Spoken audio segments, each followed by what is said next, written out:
नमस्कार दोस्तों, हमारी ज़िंदगी का दूसरा नाम ही मुसीबत है। हमारे जीवन में मुसीबतें आती ही रहती हैं। कोई इन मुसीबतों से हार मान लेता है तो कोई इसका डट कर सामना करता है। इस स्टोरी से आपके जीवन में कुछ नया करने का जोश जगेगा। स्टोरी है तो छोटी, लेकिन छोटी सी कहानियों के पीछे बड़ी सीख छिपी हुई है। इस कहानी में बताया गया है कि तारों को कैसे ईर्ष्या का भाव उत्पन्न होता है। जीवन में मुसीबतों का सामना करना चाहिए तथा कभी भी हार नहीं मानना चाहिए। कहानी का पार्ट 1 है। जब सूरज अस्त हो रहा होता है तब हल्की हल्की संध्या सी उत्पन्न होती है और चारों तरफ शांत वातावरण जैसा एक अंधेरा सा छा जाता है। सभी जीव जंतु, पशु पक्षी अपने निवास स्थान को जाने लगते हैं और हल्की हल्की हवा चलने लगती है। जब हम आसमान की ओर देखते हैं तो सूर्य अस्त हो रहा होता है।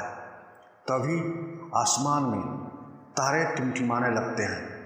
कुछ तारे अत्यधिक चमकीले होते हैं, परंतु कुछ कम चमकीले होते हैं। अधिक चमकीले वाले तारों पर हमारी नज़र जल्द पहुंचती है, परंतु कम चमकीले वाले तारों पर हमारी नज़र कम ही जाती है। इसलिए हम उन पर ध्यान नहीं देते और उनकी सुंदरता फीकी पड़ जाती है। परंतु उन सब में से एक ऐसा तारा होता है जो चमकीला होता है, जिसके आने से पूरा आसमान जगमगा जाता है। जो अधिक चमकीला होता है, जिसके आने से पूरा आसमान जगमग करता है, वह इतना सुंदर और चमकीला होता है कि उसके जगमगाते ही लोगों के चेहरे पर खुशी आ जाती है। उसे हम स्वाति नक्षत्र के नाम से जानते हैं। वह अत्यधिक चमकीला और सुंदर होता है, जिसके आने से लोग खुश हो जाते हैं। इसलिए बाकी के नक्षत्र स्वाति नक्षत्र से ईर्ष्या करते हैं और अपनी ईर्ष्या की कथा को श्री नारद मुनि को बताते हैं। नारद मुनि उन सभी तारों को समझाते हुए कहते हैं कि देखो, जो ही शब्द यानी पेशेंस रखता है, हिम्मत करता है, उनकी कीर्ति संसार में होती है। और मुझे प्रतीत होता है कि आप लोगों में धैर्य नहीं है, इसलिए आप लोग संध्या काल में होते ही तुरंत जगमगाने लगते हैं। लेकिन स्वाति नक्षत्र अत्यधिक समय के बाद आसमान में निकट आता है, तभी उनकी प्रतिस्पर्धा इतनी अधिक होती है। उसी समय सभी लोगों के चेहरे पर मुस्कान आ गई। इसलिए कहा जाता है, हमें धैर्य और हिम्मत रखना चाहिए, क्योंकि उसका फल मीठा होता है। यदि तुम देर से आसमान में टिमटिमाते होते तो तुम्हारा भी महत्व होता और तुम्हें भी लोग अलग नाम से जानते। नारद मुनि द्वारा समझाई गई बात सभी तारों को समझ में आ गई। दोस्तों, नारद मुनि के कहने का तात्पर्य यह है कि हमें किसी कार्य को धैर्यपूर्वक और हिम्मत के साथ करना चाहिए, तभी सफलता के दरवाजे खुलते हैं। कहानी का पार्ट 2। बाज पक्षी के बचपन की शुरुआत बहुत ही मुश्किल से होती है। बाज पक्षी को बचपन में ही ऐसी ट्रेनिंग दी जाती है जिससे वह अपने जीवन में बड़ी बड़ी मुश्किलों से भी आसानी से सामना कर पाते हैं। जब किसी भी पक्षी का बच्चा पैदा होता है तो वह कम से कम 1 महीने तक तो अपने माता पिता पर निर्भर रहता ही है। वह अपने खाने पीने से लेकर जब तक चलना नहीं सीख जाता, तब तक वह अपने माता पिता की नज़र में रहता है। लेकिन बाज पक्षियों में ऐसा नहीं होता है। बाज पक्षी सबसे उल्टा होता है। जब एक बाज मादा अपने बच्चों को जन्म देती है तो उस समय से ही उसके बच्चे की ट्रेनिंग शुरू हो जाती है। कि उसे अपने जीवन में कैसे संघर्ष करना है। पैदा होने के कुछ ही दिन बाद बाज के बच्चे का प्रशिक्षण शुरू हो जाता है। उसके प्रशिक्षण के पहले पड़ाव में मादा बाज अपने बच्चे को चलना सिखाती है।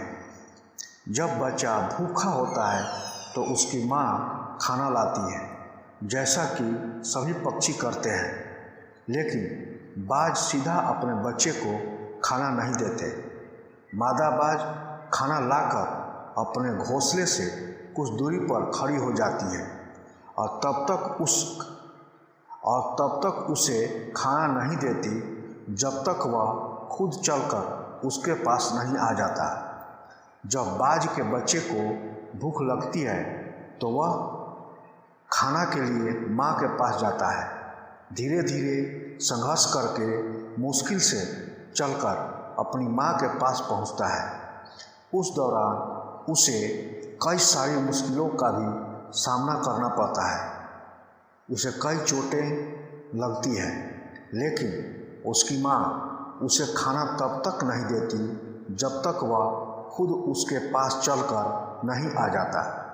उसकी माँ कठोर दिल रखकर सिर्फ उसके पास आने का इंतज़ार करती है, उसे कोई मदद नहीं करती है। जब वह चलना सीख जाता है तो दूसरा पड़ाव आता है। यह पड़ाव उसके लिए बहुत ही मुश्किल होता है। इसमें मादा बाज अपने बच्चे को अपने पंजों में पकड़कर उसे खुले आसमान में ले उड़ती है। अपने बच्चे को पंजों में दबाकर वह लगभग 12 से 14 किलोमीटर ऊपर तक ले जाती है और वहाँ से उसे छोड़ देती है। तब वह बच्चा नीचे गिरने लगता है और वह उसे देखती है। जब उसका बच्चा 1 या 2 किलोमीटर पर आता है तो बच्चे को डर लगने लगता है कि वह अब मर जाएगा और अपने पंख फड़फड़ाने लगता है। उड़ने की पूरी कोशिश करता है, फिर भी वह उड़ नहीं पाता। तो मादा बाज उसे झट से आकाश में ही पंजों में पकड़ लेती है और उसे ज़मीन पर गिरा देती है। ऐसा उसकी माँ तब तक करती है जब तक वह पूरी तरह से उड़ना नहीं सीख जाता। इस प्रकार से एक बाज के बचपन की शुरुआत होती है और उसे इस कठिन प्रशिक्षण को करना पड़ता है। इस कठिन प्रशिक्षण से वह अपने जीवन में बहुत कुछ सीखता है। इसके कारण ही वह अपने से दुगनी वजनी पंछी का भी आसानी से शिकार कर लेता है और उसे आसमान में ले उड़ता है। इस प्रशिक्षण से वह मजबूत और शक्तिशाली हो जाता है। हमें बाज के इस प्रशिक्षण से जीवन में बड़ी सीख मिलती है। हर व्यक्ति, जानवर या पंछी अपने बच्चों से बहुत प्यार करता है। इसका मतलब ये नहीं कि वह उसे अपने ऊपर ही निर्भर रहने दे। उसे जिंदगी में मुश्किलों का सामना करना भी सिखाए, जिसके कारण वह अपनी प्रतिभा दिखा सके और अपने एक बेहतर व्यक्तित्व कायम कर सके। हमेशा अपने बच्चों को यही सिखाएं कि जिंदगी का दूसरा नाम ही संघर्ष है। अपने जीवन में यदि कुछ भी हासिल करना है तो संघर्ष करना ही पड़ेगा।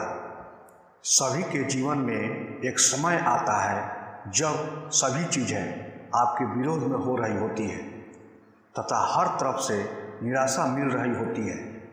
असफलता तो सफलता की शुरुआत है। इससे घबराना नहीं चाहिए, बल्कि पूरे जोश के साथ प्रयास करना चाहिए। कहानी का पार्ट 3।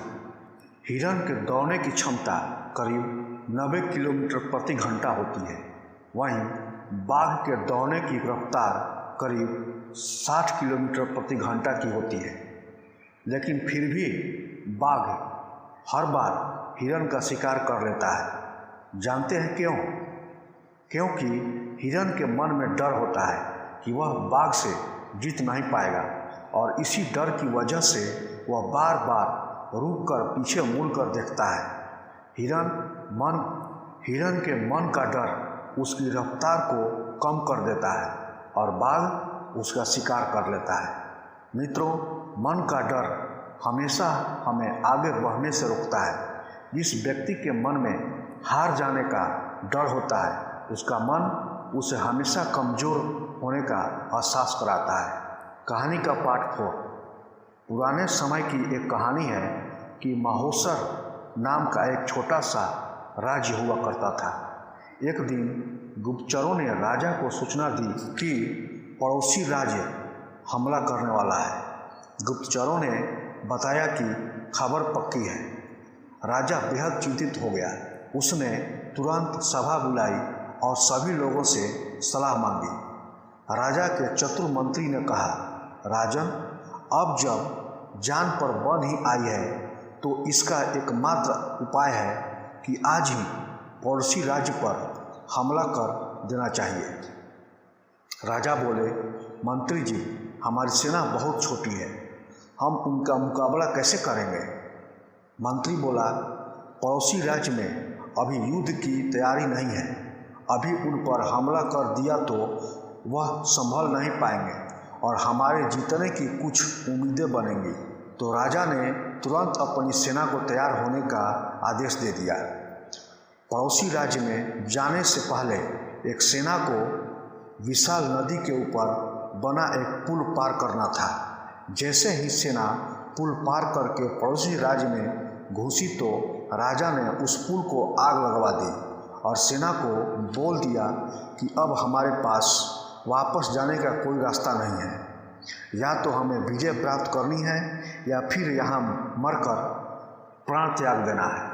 सभी सैनिक अपनी पूरी क्षमता के साथ लड़े और पड़ोसी राज्य की बड़ी सेना को भी मात दे दी तथा युद्ध जीत लिए।